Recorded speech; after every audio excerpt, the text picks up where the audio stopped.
You want to read people instantly, decode their body language, spot their lies, predict their behavior. You call this insight. It is desire for control without understanding. You believe that reading people is skill you can learn through observing external signs. Crossed arms mean defensiveness, lack of eye contact means dishonesty, nervous gestures reveal anxiety. You think there are tricks and techniques and patterns you can memorize that will allow you to instantly understand anyone you encounter, to see through their pretenses and know their true intentions and predict their actions. But genuine capacity to read people is not about memorizing body language charts or spotting micro-expressions or applying universal formulas to complex individuals. It is about understanding human psychology deeply enough that you recognize patterns of defense and motivation and adaptation that operate beneath surface behavior. It is about knowing yourself well enough that you can see through your own projections and biases and actually perceive the person in front of you rather than seeing reflection of your own assumptions and fears. Most people cannot read others accurately because they have never learned to read themselves, have never examined their own psychological patterns enough to recognize when those same patterns appear in others, project their own motivations and fears onto everyone they encounter, and then believe they are seeing others clearly when actually they are seeing themselves everywhere. They mistake their projections for insight, their biases for truth, their assumptions for understanding. Reading people instantly is impossible because people are not simple systems that can be decoded through surface observation. They are complex psychological organisms shaped by decades of experience and conditioning and trauma and adaptation, operating according to patterns that are often invisible to them and that certainly are not revealed through whether they cross their arms or make eye contact. Understanding another person requires understanding human nature, requires knowing your own psychology, requires being able to distinguish between what you are actually observing and what you are projecting. What follows is not tricks for manipulation, but framework for genuine understanding. Not techniques for control, but capacities for perception. Watch how they respond when challenged, when contradicted, when their view is questioned, when their certainty is threatened. You call this observing behavior. It reveals their relationship to truth. The first thing to observe is not what people say or how they present themselves, but how they respond when their beliefs or self-image or certainty is challenged, because defensive reactions reveal more about psychological structure than anything they consciously choose to present. When someone is challenged, when their position is questioned or contradicted, the immediate response, before they have time to construct a careful answer, shows whether they can tolerate uncertainty, whether they need to be right, whether they experience disagreement as threat, whether they are capable of genuine curiosity or are primarily defending against threat to ego. The person who immediately becomes defensive when questioned, who cannot tolerate any challenge to their position without experiencing it as personal attack, who needs to immediately counter and prove and defend rather than considering the challenge. This person has fragile ego that cannot tolerate any threat to its certainty. They are not actually interested in truth or understanding, but are interested in maintaining their position and protecting their self-image. Their relationship to beliefs is identification rather than consideration, is defensive maintenance rather than open inquiry. The person who becomes aggressive or dismissive when challenged, who ridicules or attacks the questioner rather than engaging with the question,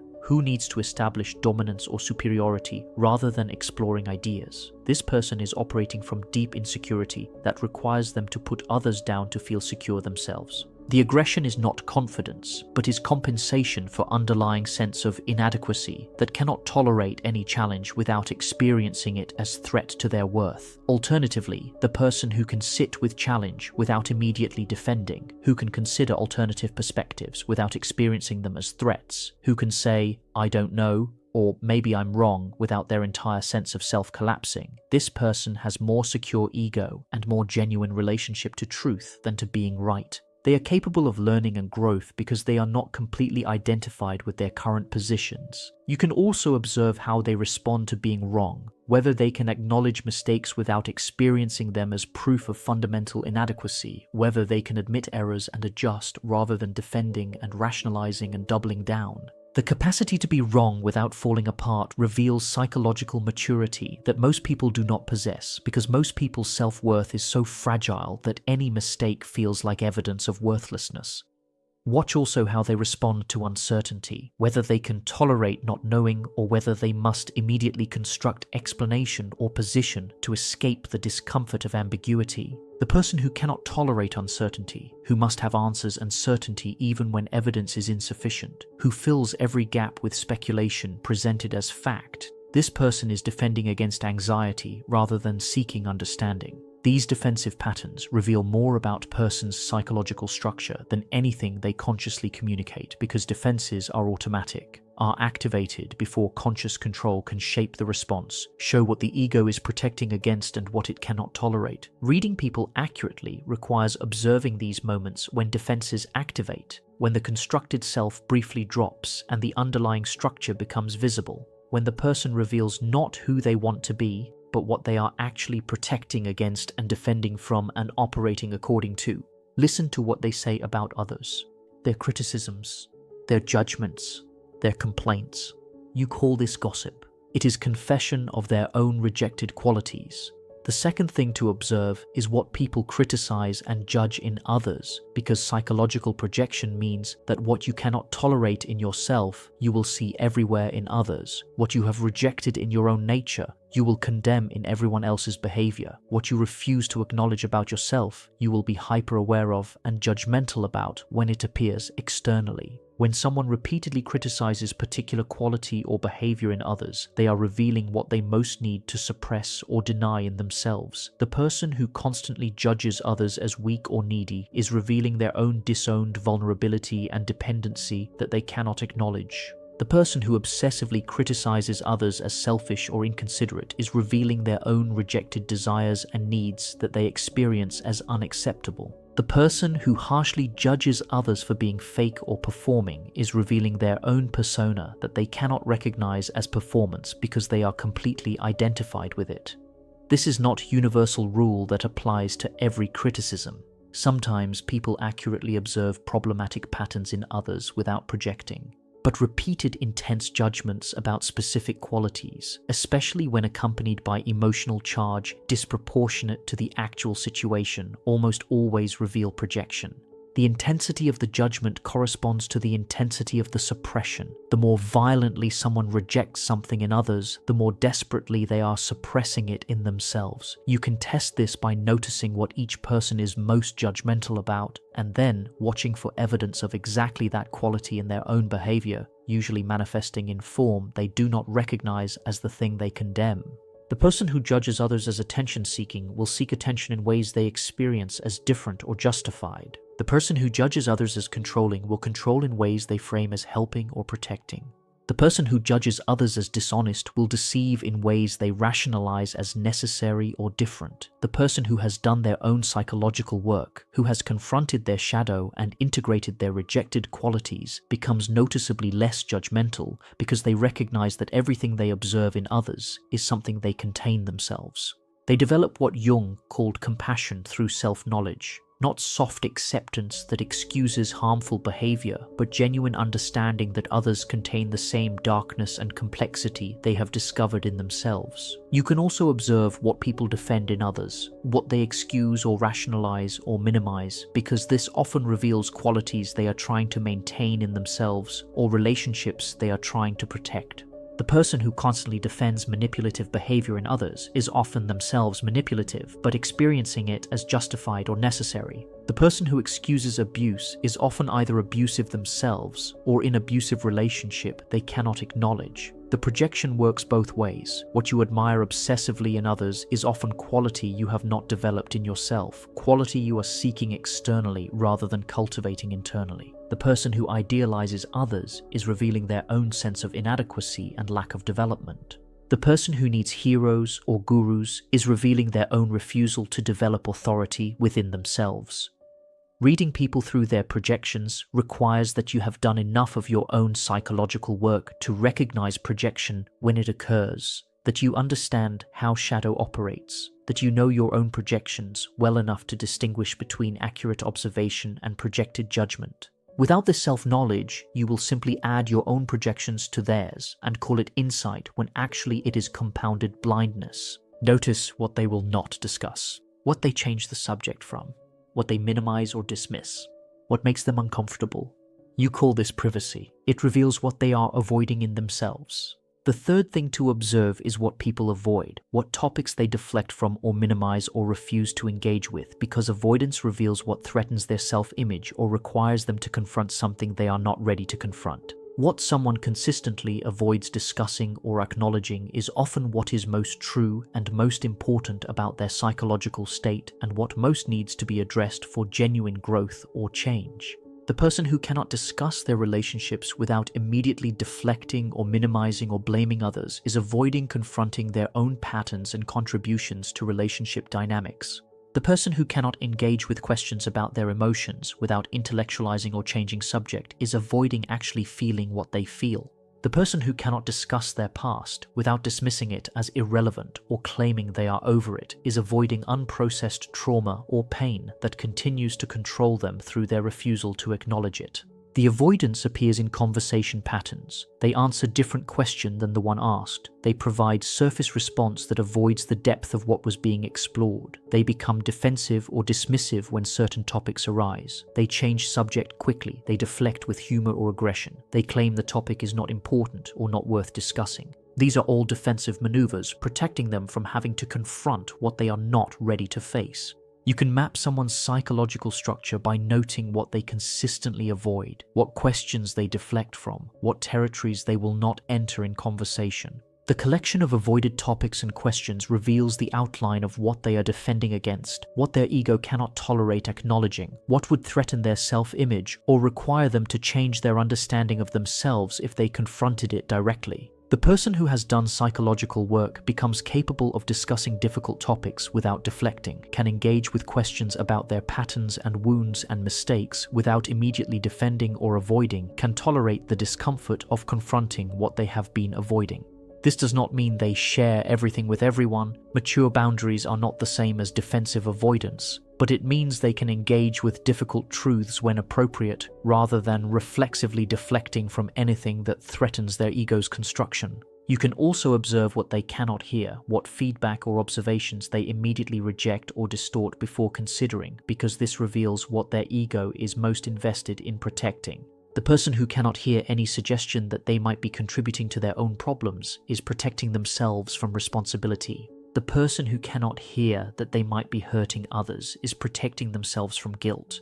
The person who cannot hear that they might be wrong is protecting themselves from uncertainty and loss of control. The skill of reading avoidance requires patience and observation over time because single deflection means nothing. Everyone avoids certain topics in certain contexts for legitimate reasons, but patterns of consistent avoidance, territories that are always defended, questions that always generate the same deflection or defensiveness, these reveal psychological structure more clearly than anything the person consciously chooses to present about themselves. Reading people through their avoidances means you must also be honest about your own avoidances, must recognize what you deflect from and why, must develop enough self-awareness that you can distinguish between their genuine need for privacy and their defensive avoidance, between appropriate boundaries and psychological protection of unexamined wounds and patterns. Watch the patterns they repeat. The same conflicts, the same complaints, the same outcomes. You call this bad luck. It reveals their unconscious programming. The fourth thing to observe is the patterns people repeat despite consciously claiming they want different outcomes, because repetition reveals unconscious programming that is stronger than conscious intention, reveals that they are enacting patterns they do not recognize or understand or control. When someone repeatedly ends up in same type of relationship or conflict or situation while claiming they want something different, they are revealing unconscious patterns that determine their behavior more powerfully than their conscious desires. The person who repeatedly chooses partners who are unavailable or abusive while claiming they want healthy relationship is revealing unconscious pattern, possibly seeking familiar pain, possibly reenacting childhood dynamics, possibly avoiding genuine intimacy through choosing people who cannot provide it.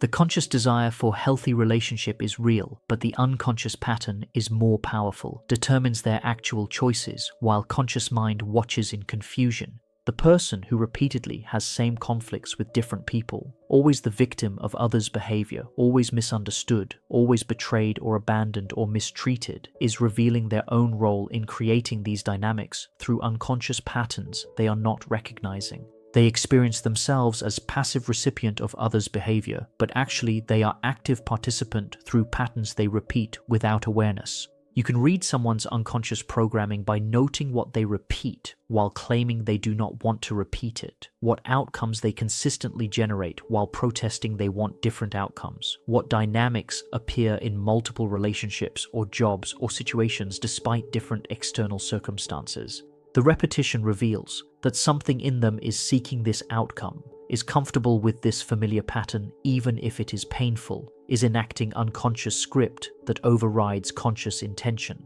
The patterns often reflect childhood adaptations that are no longer appropriate but that continue running automatically. The person who learned to gain attention through crisis will unconsciously create crisis in adult life. The person who learned that they must earn love through achievement will compulsively achieve while feeling perpetually inadequate. The person who learned to avoid conflict by disappearing will abandon relationships at first sign of difficulty.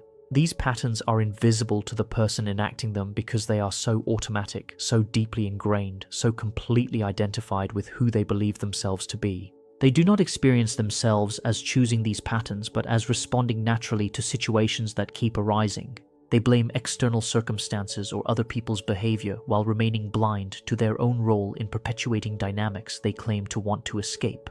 The person who has done psychological work begins to recognize their own patterns, can see when they are about to repeat familiar dynamic, can choose differently even though the pull toward repetition is powerful. They develop capacity to interrupt automatic patterns, to recognize when old programming is activating, to choose new responses even when old responses feel natural and necessary. Reading someone's unconscious patterns requires observing them over time, noting what repeats despite changing circumstances, recognizing underlying structure beneath surface variation. It requires understanding that people are not lying when they claim they want different outcomes. They genuinely do want something different at conscious level, while unconsciously recreating what is familiar, regardless of whether it serves their well-being. This reading also requires recognizing your own patterns, understanding what you repeat unconsciously, developing enough awareness of your own programming that you can distinguish between their patterns and your projections of your patterns onto them.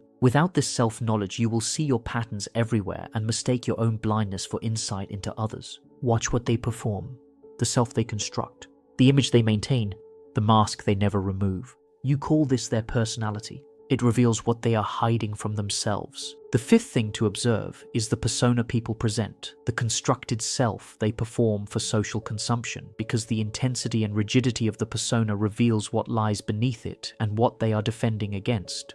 When someone maintains extremely polished or consistent or controlled presentation, when their persona never slips, when they seem to have no private self that differs from public self, they are revealing that something beneath the mask requires this level of control and performance to remain hidden. The person who is always perfectly composed, who never shows weakness or uncertainty or vulnerability, who maintains flawless image in all contexts, this person is hiding something they experience as unacceptable, is controlling their presentation so carefully because they fear what would emerge if control slipped. The perfect composure is not confidence, but is terror of what lies beneath it, is desperate management of self that cannot tolerate any deviation from the constructed image. The person who is always positive and upbeat, who never acknowledges difficulty or pain or struggle, who maintains relentless optimism regardless of circumstances, this person is defending against depression or despair or darkness they cannot acknowledge. The toxic positivity is not genuine well-being, but is suppression of everything that does not fit the acceptable self they have constructed.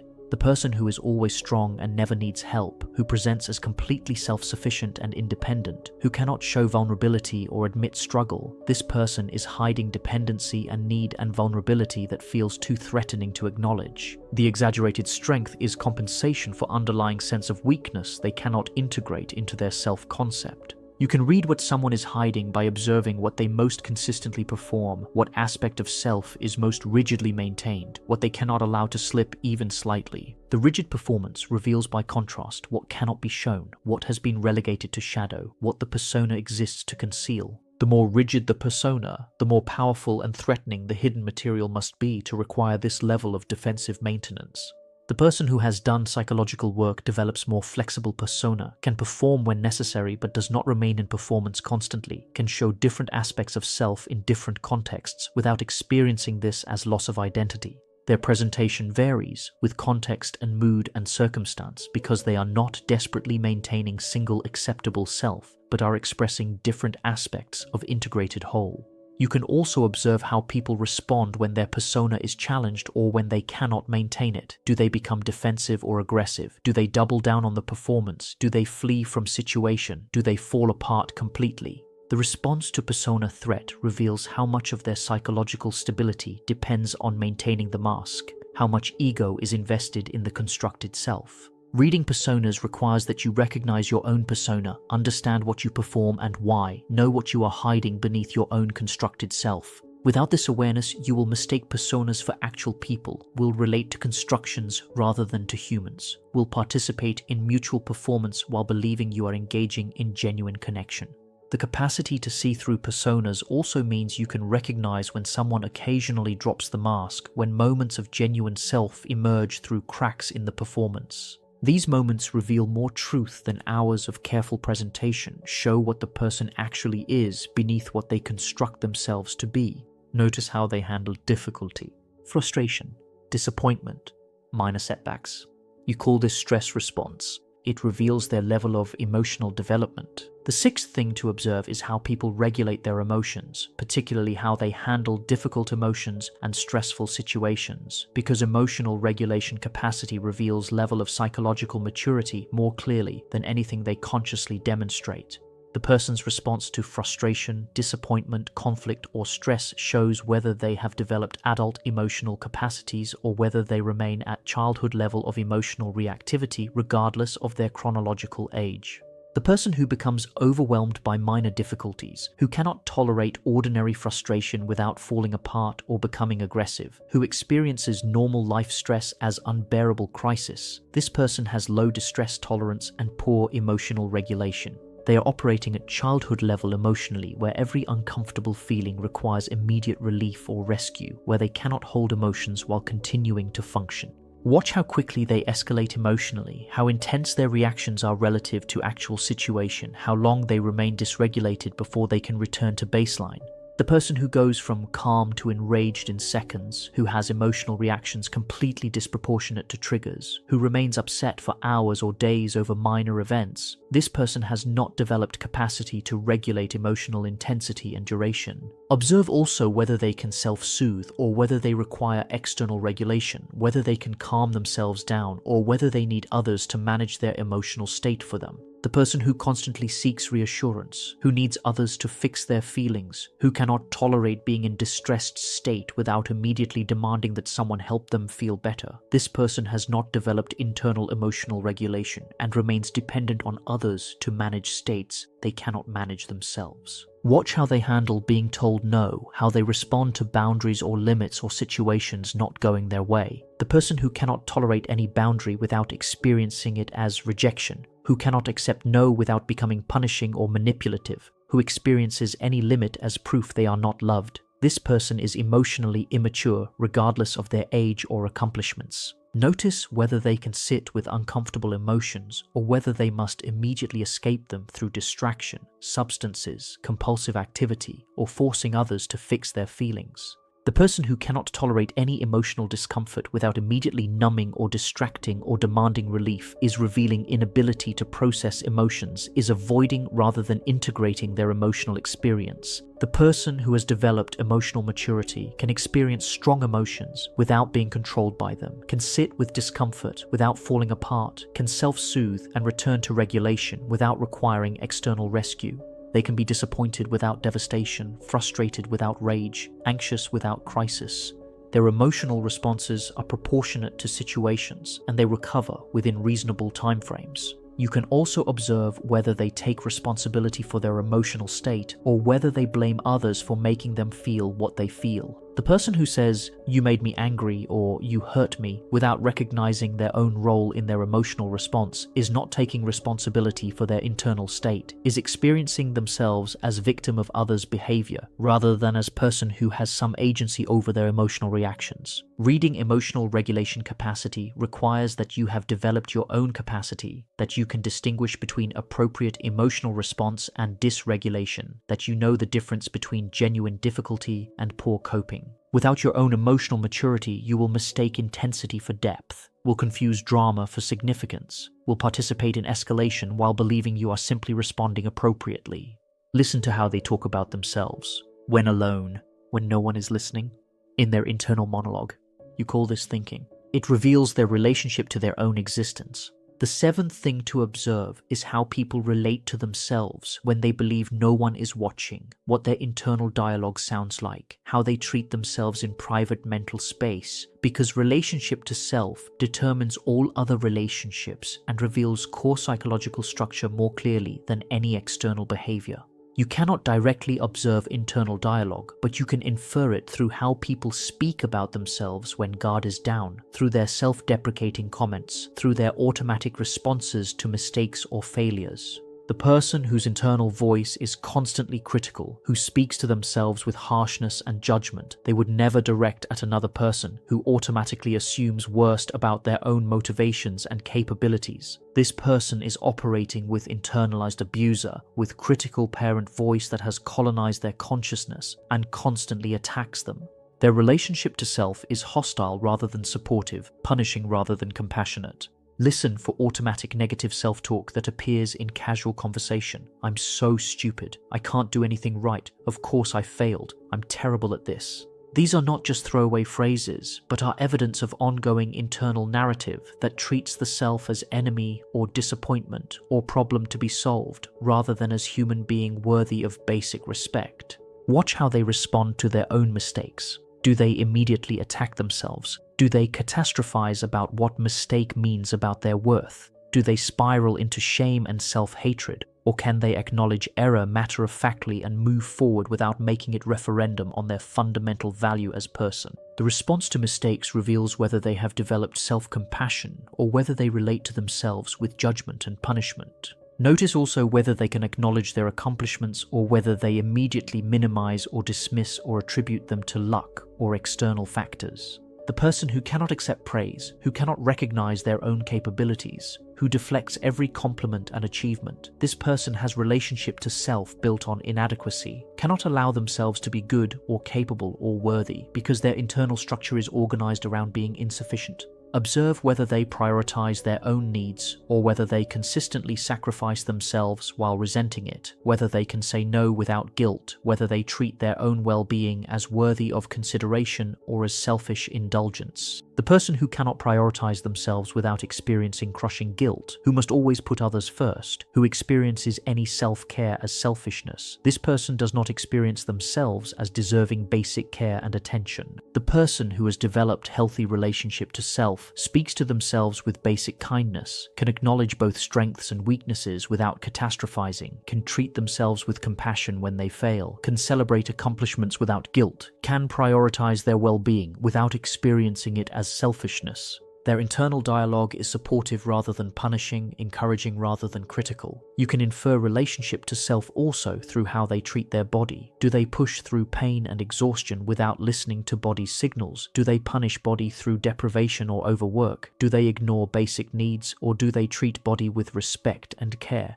The way people treat their physical self reveals how they relate to their existence generally. Reading someone's relationship to themselves requires profound honesty about your own internal dialogue, requires recognizing how you treat yourself, requires developing enough self-awareness that you can distinguish between their self-relationship and your projection of your patterns onto them. Most people are so unconscious of their own self-directed cruelty that they cannot recognize it in others. Watch how they make meaning, what stories they tell, what they notice, what they ignore.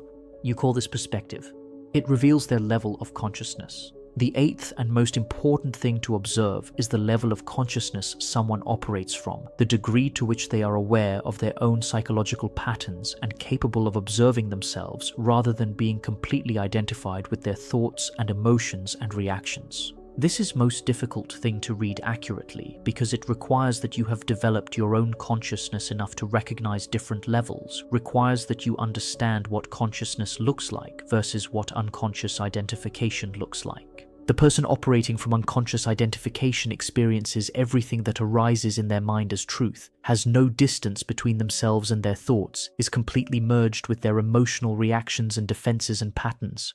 They do not observe themselves, they are themselves without any meta-awareness. When thought arises, they believe it. When emotion arises, they are it. When pattern activates, they enact it without recognizing that a pattern is running. You can recognize unconscious identification through absolute certainty about subjective interpretations, through inability to consider that their perspective might be partial or distorted, through experiencing their reactions as caused by external circumstances rather than as their responses to circumstances. They speak in absolutes, cannot hold multiple perspectives, experience disagreement as threat rather than as alternative viewpoint. The person beginning to develop consciousness can occasionally observe themselves, can sometimes recognize when pattern is running or when they are being triggered, but they remain primarily identified with thoughts and emotions most of the time. They have moments of awareness but cannot maintain observation consistently. You can recognize this through occasional self-reflection, through ability to sometimes acknowledge their patterns while usually remaining caught in them. The person who has developed consistent consciousness can observe their own thoughts and emotions and reactions while having them, can recognize patterns as they activate, can see their own defenses and projections operating in real time. They speak with humility about their perspective, can acknowledge their limitations, can hold multiple viewpoints simultaneously without experiencing this as threat to their position. You can observe consciousness level through how people talk about their experience. Do they say, "I am angry," identified with emotion, or "I notice anger arising," observing emotion? Do they say "they made me feel," externalized responsibility, or "I felt when they," owned response? Do they speak about their thoughts as truth or as thoughts they are having? Notice also whether they can recognize patterns in their own behavior, whether they see themselves repeating dynamics, whether they have any awareness of their unconscious programming, or whether they experience themselves as simply responding naturally to circumstances without recognizing their own role in creating their experience. The level of consciousness determines everything about how someone engages with life, their capacity for change, their ability to take responsibility, their openness to growth, their capacity for genuine relationship. The unconscious person cannot change because they cannot see what needs to change, cannot take responsibility because they do not see their role, cannot grow because they are defending against rather than examining themselves. Reading consciousness level requires that you have done deep psychological work yourself, requires that you can distinguish between intellectual understanding of psychology and actual lived consciousness, requires recognizing that most people who talk about awareness are still operating from unconscious identification while using spiritual or psychological language to maintain sophisticated form of ego defense. This is most important thing to observe because it determines whether genuine connection or growth or change is possible with this person, whether they can actually see themselves and others, or whether they remain embedded in patterns and defenses and projections they cannot recognize. Reading people is not trick, not technique, not manipulation. It is recognition of human patterns in others that you have first recognized in yourself. The capacity to genuinely read people comes not from memorizing body language or learning psychological tricks, but from having done deep enough work on yourself that you recognize universal human patterns when they appear in others, from knowing your own defenses well enough to see through others' defenses, from having confronted your own shadow enough to recognize shadow material in others, from having developed enough consciousness to recognize different levels of consciousness when you encounter them. You cannot accurately read others while remaining blind to yourself. Without self-knowledge, you will project your own patterns onto everyone, will see your own defenses and motivations everywhere, will mistake your assumptions for perception. The person who has not examined their own psychological structure cannot see others' structure clearly because they are using others as mirrors for their own unexamined patterns. Reading people accurately also requires letting go of desire to control or manipulate, requires being willing to see people as they actually are rather than as you need them to be. Most people do not want to read others accurately. They want to read them in ways that confirm their existing beliefs or serve their agendas. Genuine reading requires being willing to see things that are inconvenient or uncomfortable or that contradict your preferred narrative. The observations offered here, watching how people respond to challenge, recognizing their projections, noting what they avoid, identifying patterns they repeat, seeing through their personas, assessing emotional regulation, understanding their relationship to themselves, recognizing their consciousness level. These are not manipulative tricks, but are frameworks for genuine understanding that only work if you have developed enough self-awareness to apply them honestly. Most people will never develop this capacity because it requires doing psychological work that most avoid, requires confronting yourself before you can see others clearly, requires developing consciousness that most people resist because it threatens their defenses and illusions.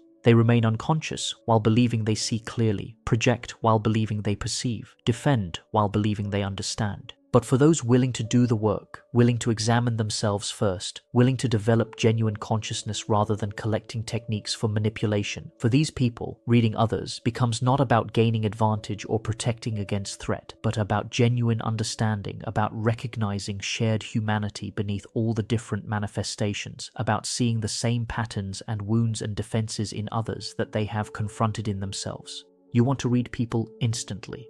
You cannot. But you can develop capacity to understand them deeply over time through knowing yourself deeply first, through recognizing patterns rather than memorizing tricks, through consciousness rather than manipulation. Start by reading yourself. Everything else follows from that.